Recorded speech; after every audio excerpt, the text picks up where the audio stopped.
Good morning, everyone. I don't have a sound effect, so I want you all to say good morning. Good morning. Okay, well, great. Well, it's truly an honor to be here today, and it was also a great opportunity for me to come and meet with my teams. I don't get this opportunity often, so I want to thank you very much for giving me the chance to be inspired once again by my 100-person team, both in Bangalore and in Gurgaon. We had some good times. We actually went to Agra, as Brad mentioned, and what I understand is that it does not rain in February in Agra. However, the day that we went, it poured. The minute we got our tickets, we ran in, it just started to pour. But I have to tell you that it did not matter. The craft and the beauty of the Taj Mahal is so amazing.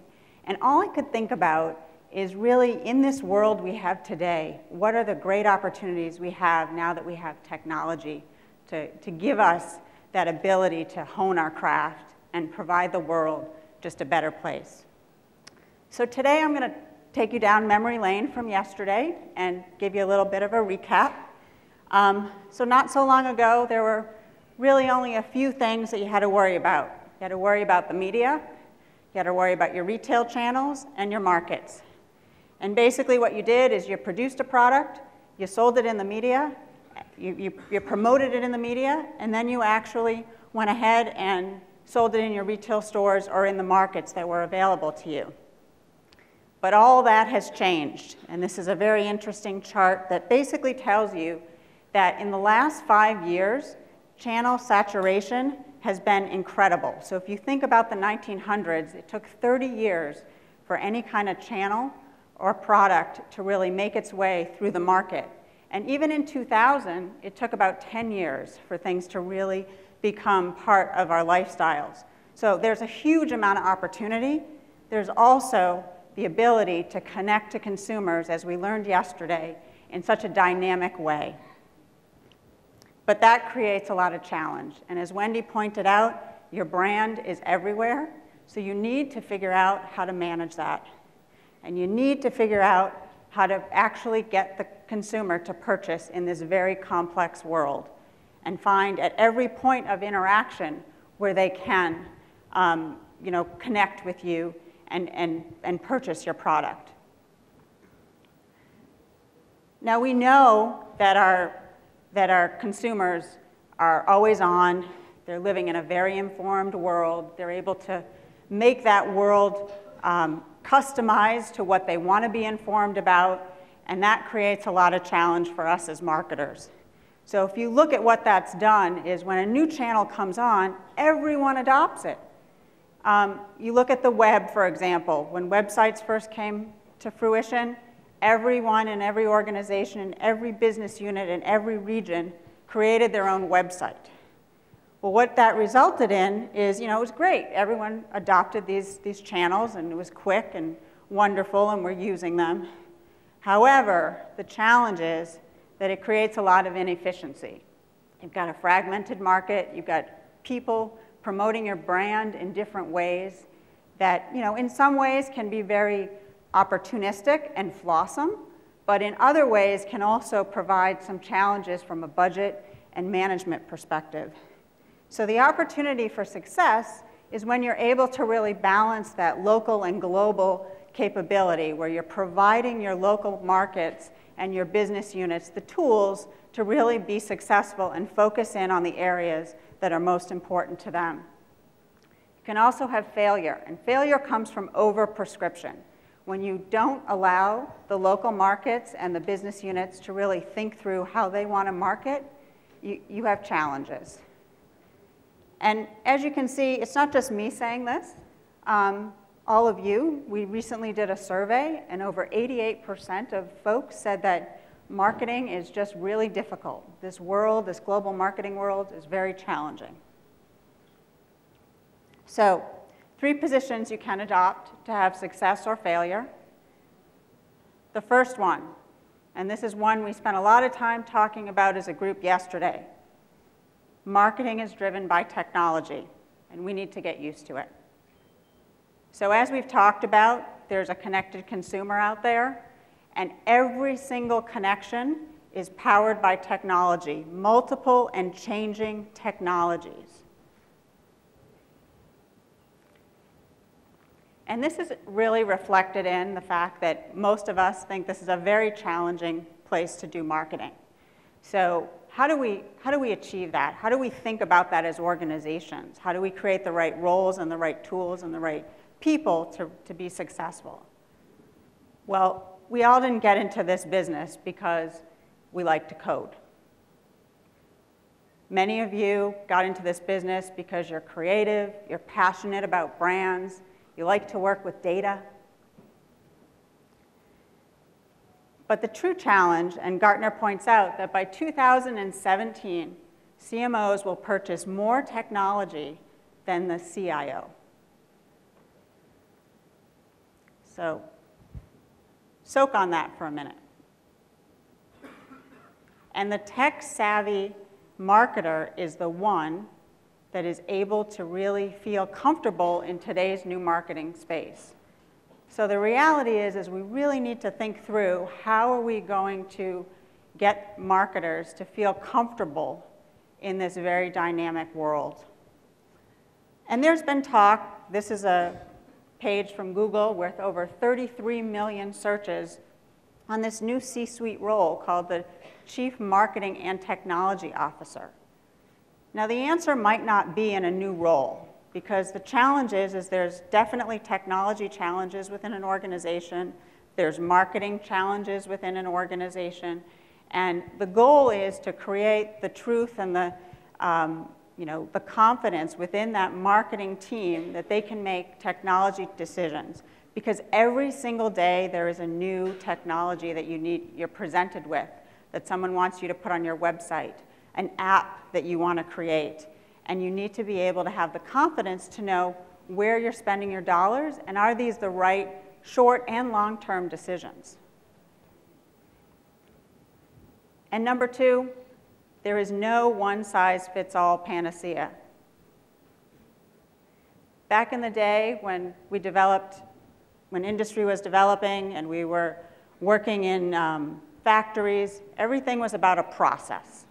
And today, even, we like to find processes. We like to find ways to really align to one way of doing things across multiple areas. But the challenge is cookie cutter doesn't work because the dough is different. Now, when you look at ways that organizations really need to start thinking about this, it's important to think about all the capabilities we talked about yesterday. Your market capabilities, your strategy and governance, and your enterprise platforms. Every one of the keynotes yesterday touched on the importance of really thinking through the marketing capabilities and those platforms, and most importantly, the governance around that. And you have to give people the ability in the local markets and the regions to be able to really align to what they feel is the right way to market their products. So I'll give you an example. I do a lot of work with Fiat, and we recently launched a few sites in APAC in a very, very short time, and I'll tell you how we did it. First, we sat down with the local market, and we understood what their requirements were. What kind of website do you want to create? What kind of mobile site do you want to create? And after we gathered all of those requirements, we went and we sat down with the regional and global team across creative, across technology, across strategy, and across account, and tried to understand if those requirements aligned to how they were thinking about the brand overall. And interestingly enough, there were nuances that we were able to manage because what we did is think about how we were going to do this in a common way, but allow each of the different regions that were developing these websites the ability to think about it at their level of the way they wanted to market. And the other component of this that was very important is we had some base skills that we were able to share with them. So we had an analytics team, we had a strategy team, and we had a technology team that could provide the core services for the organization and to really help them move quickly. And I'll walk you through the example of how we delivered for the local market. So I'm going to show you 3 sites. About 2 years ago, we were asked by Fiat USA, who was launching for the first time in the United States, or relaunching their brand, to help them build a site. And this is the site we built, as they've launched a few different vehicles. We built a very clear template on a platform. And then what we did is we marketed what was important to Fiat in the United States. The important is the ability to customize, to make your car hip and cool. As you can see, the roof is a different color, and so that's one of the options that you can do in the United States. Then we were asked to come to India, and India has 2 vehicles. What's important in India is the fact that there's ground clearance and fuel efficiency. So we were able to take the same templates we had in the United States, put different vehicles, put different content, but do it in a quick way, leveraging the right navigation and also some of the tools around analytics that will help us understand what success is and how we can iterate on that success. Then Korea came into play, and this was very quick. So within only a few weeks, we were able to launch a Korea site with different language, different vehicles, and different content, because the Korea market focuses on luxury. So the real value of global marketing: 1, delivering a baseline very, very quickly. And 2, really taking the time to give your markets the ability to focus on the things that are going to be difference makers. And finally, this is what is flawsome, I got to get that new word right, is that virtuous cycle where you allow the local markets to provide their energy and their enthusiasm and learnings to the global community, and then the cycle begins. And then finally, marketing mix modeling. It's more about marketing mix modeling than it is media mix marketing. And I have to learn to say that alliteration. I think we all do, because the importance is we all know how to do media mix marketing. We've gotten really, really good at that. And I think Ruth pointed out yesterday that we've actually taken it to the next level in this very dynamic and multi-channel space.